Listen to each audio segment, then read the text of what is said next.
I love you, Burnik? Crush niya si Burnik. Sa dinami-dami ba naman ate, si Burnik pa?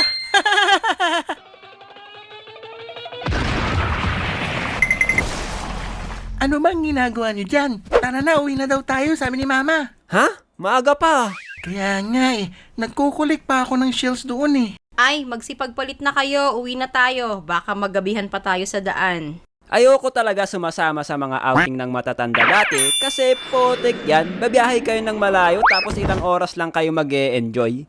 Well, naiintindihan ko naman sila kasi tumatanda na rin ako. Yung energy na meron tayo nung bata tayo, ibang-iba kapag matanda ka na. Madali ka na mapagod, gusto mo nang umuwi, ayaw mo nang nagagabihan, ayaw mong naabutan yung traffic. Pero sa mga bata, hindi nila masyado alam yun. Kaya nga pansin nyo kapag outing, di ba?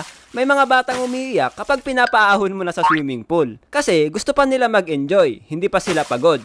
Kaya opinion ko lang sa mga magulang dyan, kung hindi nyo masabayan yung energy ng anak nyo, doon lang kayo mag-outing sa malapit para mas maraming time mag-banding-banding. Or mag-stay kayo ng 2 days or 3 days sa pupuntahan nyo para sulit. Ay, ang dami mong sinasabi.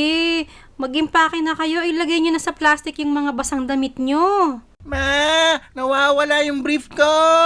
Hay, ewan ko sa brief na yan. Sabihan niyo yung driver, wag masyadong maglalasing ha. Uncle, wag daw po kayo masyado maglalasing. Magdadrive pa daw po kayo. Hey, sinong laseng?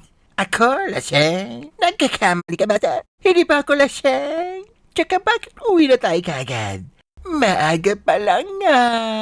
Naloko na.